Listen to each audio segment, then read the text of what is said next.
What's going on, guys? Welcome back to NolanTCG, and we are back here today for another deck profile, and this time it's for Despia, but pure Despia. We're not mixing it in with anything outside of a little splash of Dogmatica, so do expect that, just because it does help the overall consistency of the deck, given that pretty much all of your extra deck targets are like designed to be sent with the Dear Servant. It's kind of necessary, so yeah, that's definitely going to be featuring. Do be prepared though for something that's a bit more heavy on relying to your opponent and responding to your opponent. Like, this is essentially going to be Super Poly Turbo. You're going to see Fallen of Albaz and stuff like that show up in here. So this is the kind of deck profile you're in for. Be prepared. Before we get started though, as always, please remember to drop down below and hit that subscribe button if you are new here, because we are always happy to have new people to the channel. And let's get on into this deck profile. Before we do get started on this one though, it is brought to you of course by yourplaymat.com, who got us our beautiful NolanTCG extra deck sleeves. These are available on yourplaymat.com, as well as you can get custom sleeves and custom playmats, so whatever you need for the current format. There is an affiliate link in the description down below that does get you a little bit of a discount on your order. Also, enter the code NOLAN10YP for 10% off your order. Also kicks back a little bit to the channel, so everything will be very much appreciated. If you're shopping there, you're getting custom sleeves, custom playmats down. Make sure to enter our code at checkout. But let's get on into this deck profile. Okay, so starting us off, we of course have the main monster of the deck. 3 copies, or the main searching monster of the deck. 3 copies of Albaz, the Jester of Despia. Effectively, it's just here to search for your, I went to say Despia spells, it's branded spells, because my card, of course, still says Despia. And that is definitely not meant to be the way that is. Of course, you can get the recursion as well, but do keep in mind that it is a once only effect per turn, so you can't use both effects. If you're summoning him back and getting that, I believe it's a bit of spot negation, you can't, of course, then search for the spell trap card, because, you know, we can't have nice things. Then after that, we are playing 2 copies of Dramaturge of Despia. Effectively going to be using this as your recursion / big beat stick. Can also chain block some stuff, which is pretty cute. Then after that, we've got 1 copy of Despian Tragedy. You can look at bumping this up to more copies than just the 1 if you do want to add a bit more consistency. However, I do feel as though drawing it is a brick, so I am playing it at 1. And then another card you'll have that you will feature later on the deck profile will then allow you to kind of utilize your Despian Tragedy a little bit better. Then after that, we've got Mr. Albaz when he is a big dragon. I believe that is the law. If that is the law, comment down below if I was correct. If it's not correct, just be quiet and just be cool, and we'll just kind of roll with it. But yeah, of course, we do have the 1 copy of Albion, the Shrouded Dragon. Counts as Fallen of Albaz while it's unfielded in graveyard, makes good Super Poly target. You also are going to typically use it with your, I believe it's branded in white. Yeah, that's essentially the turbo functionality that that's going to have. After that, though, we do move into the rest of our deck. So we've got 2 copies of Fallen of Albaz that follow that up. When it's normal or special summoned, Super Poly. It's the best way to go. Effectively, your opponent, this demands a response, basically. If your opponent has disruptions for other things, you just slap down a Fallen of Albaz and then nuke their board. Or you can select down the Fallen of Albaz first, threaten to nuke their board, force their negations, and then nuke their board with something else later, which is always a pretty fun time. Then we get into the next card, which is 3 copies of Dogmatica Ecclesia the Virtuous. You're effectively just going to be using this to search your Fleur, or you're going to be using it to extend through... I've struck a complete blank here. So you're basically, yeah, going to be using it to get to your Fleur de Lis, and then your Fleur de Lis plays are kind of going to help you out from there. You're typically just keeping it in deck to search with your Nadir Servant, because Nadir Servant's then going to toolbox out everything else. Hopefully you've got a fusion at that point, so it's a free summon. You get the Fleur de Lis. Fleur de Lis is your negate. That took way too long to get through. Of course, following up after that, we do have 1 copy of Fleur de Lis. You can consider playing 1 copy of Maximus in this deck, given that it does give you a whole bunch of toolbox and the ability to just go into a whole bunch of stuff. However, some of the fusions that can be sent to grave require kind of the ability to summon from the extra deck, I guess. So I felt as though it wasn't the most amazing thing to keep in the deck, but it's a solid one-off. If you do want to play it, I definitely recommend giving it a shot. After that, though, we do get into probably a bit of the more unique kind of part of this deck. Given that this is effectively Super Poly Turbo, you want your opponent to always have cards that are good for you to Super Poly. So we are playing a bunch of Kaijus. We're playing 2 copies of Jizukiru because it is a light and it has big attack. It also has big level. This does, of course, mean that it can be toolboxed into a lot of things out of your extra deck. So it's not super bad to Jizukiru your opponent and then Super Poly with it. You get rid of whatever can threaten to negate your Fallen of Albaz, with the Jizukiru, then you just normal summon the Fallen of Albaz, and then get rid of it. And then all your problems are solved. After that, though, we are, of course, still playing some more kaiju. So we've got one copy of Radian. This is a dark, gives you that kind of flexibility. And then we have one copy of Gadala. Gadala is simply an insect with high attack. That is, of course, sorry, it's a wind with high attack. That's the important part, wind.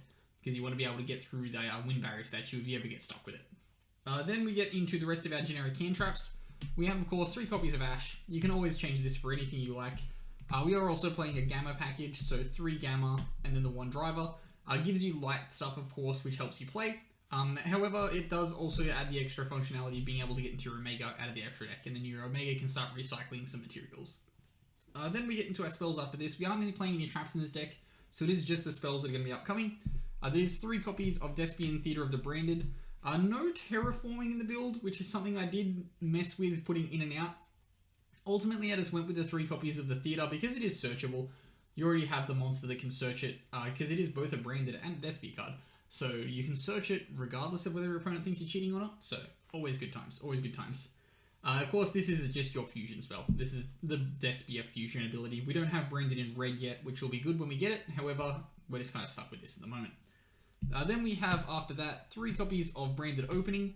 Going to be toolboxing out your deck. Of course, just going to be summoning Despias. Always good. Always fun times. Then we have, after that, the 1 copy of Branded in White. Allows you to use the fusion. Of course, it's fusion spell. That's where we're going with this. You can use the Fallen of Albaz from Grave as well, which is always good. That does allow your Breath of Dragon, so Albion, I believe he is. Yeah, Albion the Shrouded Dragon. That comes up with your Branded of White, and that adds that extra layer of consistency to the ability to get out some big threatening monsters. Of course, the threatening monsters do more stuff, which is good times. Then for the last of our spells, we've actually still got a couple left. So we're playing 3 copies of the Dear Servant after this. Gets your Ecclesia, toolboxes your extra deck, of course. I've said it a lot, but you are essentially just extra deck toolbox the deck. You just want to be fusion summoning with whatever you can, and winning from there. And that does, of course, mean we are playing our 3 copies of Super Poly after that, because you want to be super polying your opponent, stops them from responding, you can clear big boards. And then lastly, 1 copy of Foolish Burial. I'm using this to essentially get access to your Tragedy, which can then net you searches, or you can access, if you've already gone through your Tragedy, you're going to be using it to get to your Dramaturge as well. But let's get into the extra deck.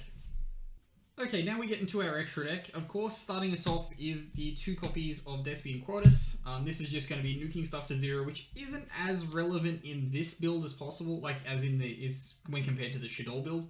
When it's the Shadol build, of course, this protects your window, which is really, really good. Forces responses, which then, of course, lets you toolbox out, which is always good. Now that you are playing the 1 copy of Fallen of Albaz as well, you can threaten a Super Poly when your Quotus is outed. After that, we've got 1 big Super Poly target, and that is Despian Proskerian. This is essentially, you're just going to be dropping this on big boards your opponent has. If they end on a light and a dark, just get rid of it. Typically, your opponent's going to be ending on like 2 darks if they're doing stuff like Dragoon, which means you're not going to be able to hit Proskerian that often. However, you have access to it most of the time, given you've got Despias and Lights. Say if you've got like a Despia or a Light, you're Fallen of Albaz, that makes 3. Away you go. Then after this, starting with 2 copies of Titanic Lad. This is just general consistency for your Dogmatica package. I didn't really want to play 2 of it. I would have rather played 2 copies of the next card, which is Albion the Branded Dragon. I should probably put that out now. However, I didn't have access to 2 of this yet. I'm yet to receive my ones. I think I actually sold the one that I had originally, so I borrowed this from Jake. Big thank you to Jake for coming through with all of the extra deck stuff that I was missing, because apparently I just didn't have it. I think I sold it. And I know who I sold it to, and you're probably watching this video. I shouldn't have sold that to you. I need it back for the war. Okay, we'll keep moving though. So we've got the 1 copy of Albion the Branded Dragon. Of course, this is more essential to your branded line, so this is why I would recommend playing it too. Then we have 1 copy of Brigade. You aren't playing Tri-Brigades, of course. However, it is like a decent Super Poly target for a level 8 or higher. Like I said earlier, you've got the Jizukiru. It's another target that you can summon with that. All 3 of these can actually be summoned from the Jizukiru Kaiju when you give it to your opponent, which means you're winning. And that means fun time. Then we've got the next card is Mysterian, the Dragon Crown. Just another generic Super Poly target you can slurp up. I believe Fallen of Albaz is a dragon monster, so you can slurp up spellcasters, which is always cute. Guess what? That means Dragoon. So you've got 1 dragon plus 1 spellcaster. You go into Mysterion. Good times. Then we get into a bit more of the versatility stuff. So of course, oh no, sorry, I missed one. For some reason I shuffled it to the back. So we've got Sprin, the Iron Dash Dragon. Just another full-on of Albaz target. It's an effect monster that special summon this turn. You're typically going to be summoning this if you have the ability to quick effect summon your full-on of Albaz from deck. Or if you have a quick way to summon him, you can slurp into the Iron Dash, gets rid of some like smaller stuff. And then of course, the last generic Super Poly target, it's Starving Venom. If you draw it and your opponent has 2 darks, just get rid of them. Then we get into our stuff, which is more of the text you can send off your Nadir Servant. So we've got 2 copies of Entis, gets you that free pop. 1 copy of Omega. This can be made off your Gamma, however it can also just be sent with the Nadir Servant if you want to get a bit more recursion going. And then 1 copy of Wind Pegasus at Ignista comes after that. Just a bit of shuffly negate. Not negate, removal. That's the word we're looking for. But that wraps up here for the deck profile for this one. So as always, if you do have any recommendations or things you would change, do make sure to comment them down below. Things are going to be a little bit off for like the next 2 weeks or so. I apologize if the voice is a bit like kind of off. I'm away from my regular recording setup, so I'm just kind of having to nail this on the fly. So I do apologize if the quality's dropped a little bit. But as always, I've been Ben from NolanTCG, and have a good afternoon, everybody.